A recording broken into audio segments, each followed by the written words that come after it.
Learning medicine is hard work. Osmosis makes it easy. It takes your lectures and notes to create a personalized study plan with exclusive videos, practice questions, and flashcards, and so much more. Try it free today. Bone tumors form when a bone cell divides uncontrollably and forms a mass or tumor. If the tumor remains confined and doesn't spread into surrounding tissues, then it's considered benign. But if the tumor invades into surrounding tissues and metastasizes or spreads through blood or lymph, then it's considered malignant.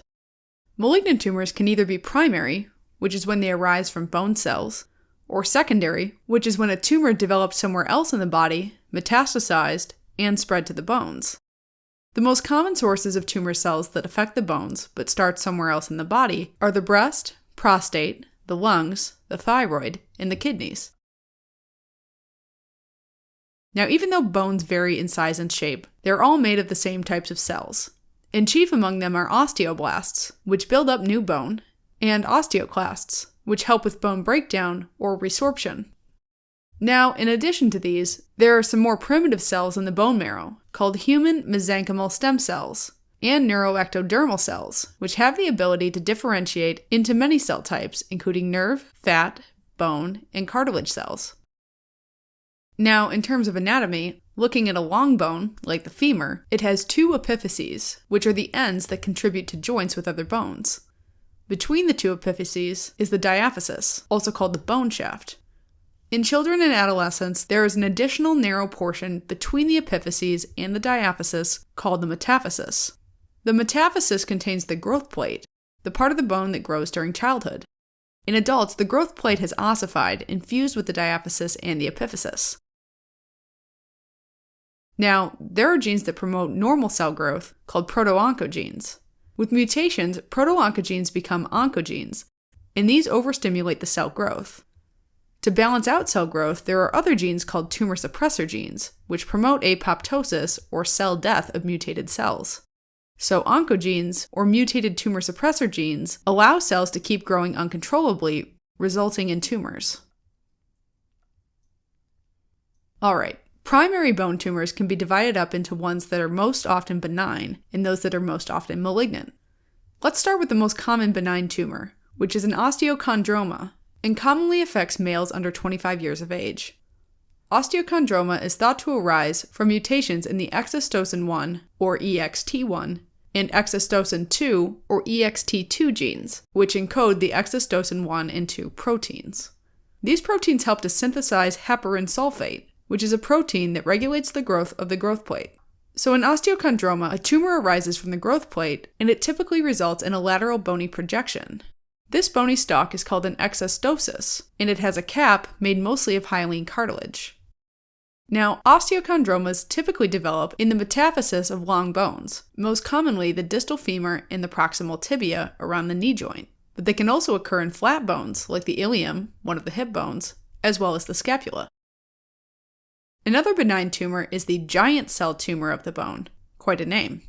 A risk factor for giant cell tumors is having a bony trauma like a fracture or radiation exposure.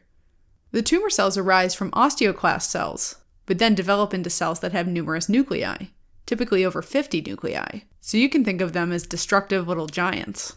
The giant cell tumor typically arises in the epiphysis of the long bones, like the distal femur and proximal tibia. On rare occasions, this tumor can become malignant, especially in elderly individuals. Other benign tumors are osteoblastomas and osteoid osteomas, both of which arise from osteoblasts.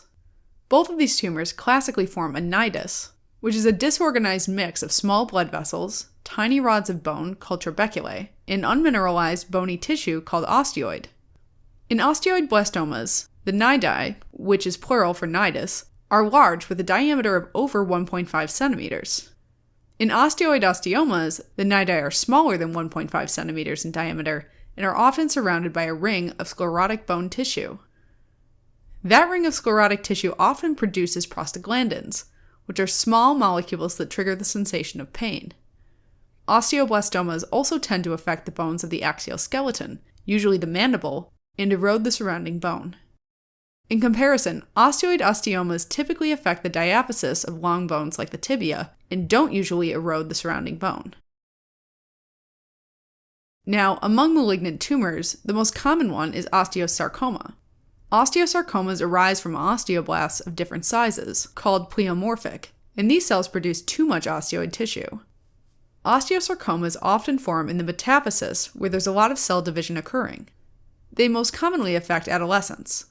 Some known mutations that are linked to osteosarcomas include mutations of the PRB protein, also seen in familial retinoblastoma, a childhood malignant tumor of the eye, and the P53 protein, which is also seen in Li-Fraumeni syndrome, a condition where there are a variety of cancers throughout the body.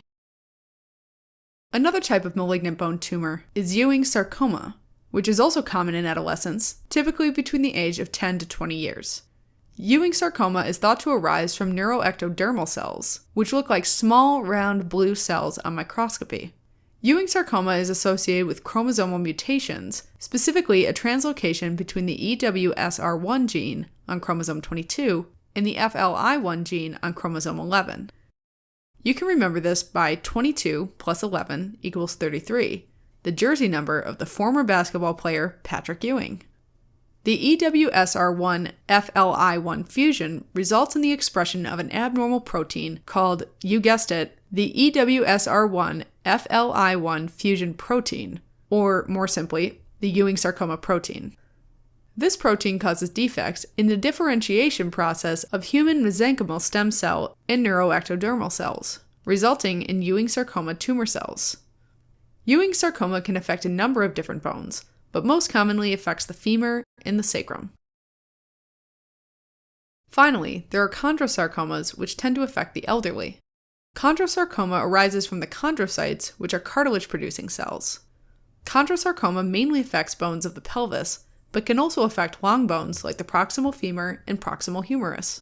On imaging, the mass is typically within the medullary cavity. Bone tumors commonly cause bone pain, swelling, and fractures.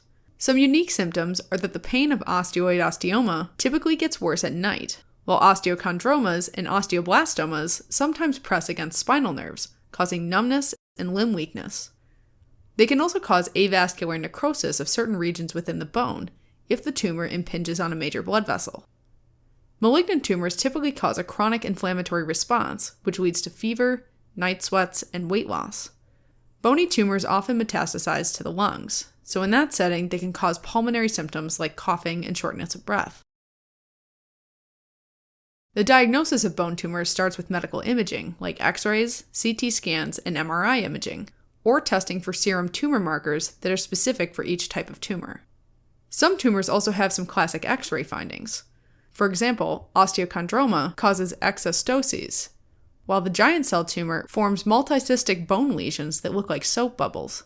Osteosarcoma form lytic bone lesions, referred to as a sunburst appearance, because the radiating tumor streaks look like sun rays.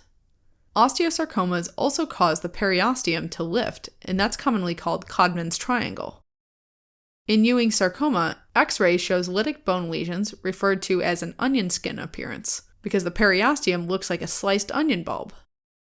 In chondrosarcoma, there are patchy lytic lesions that make the bone look like a moth-eaten piece of cloth. The treatment of bone tumors depends on whether they are malignant or benign.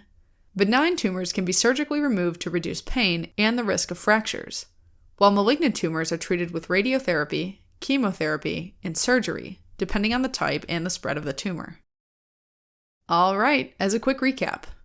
Benign tumors include osteochondroma, which presents with exostosis, giant cell tumor, which has giant cells and looks like soap bubbles on X-ray, osteoid osteoma, characterized by a nidus less than 1.5 centimeters, and osteoblastoma, whose nidus is greater than 1.5 centimeters. The primary malignant tumors include osteosarcoma that are made of large pleomorphic cells and have a sunburst appearance on X-ray, Ewing sarcoma that has round blue cells and a sliced onion appearance on X-ray, and chondrosarcoma, which has large multinucleated chondrocytes and a moth-eaten appearance on X-ray. There are no known causes of the bone tumors, but among risk factors we have rapid bone growth, bone trauma, exposure to radiations, and positive family history of bone tumors. Osteosarcoma is linked to RB1 and TP53 gene mutations. while Ewing sarcoma is thought to arise when there are EWSR1 and FLI1 gene mutations. Benign tumors can be surgically removed if they're causing symptoms, while the treatment for malignant tumors requires radiotherapy, chemotherapy, and surgery.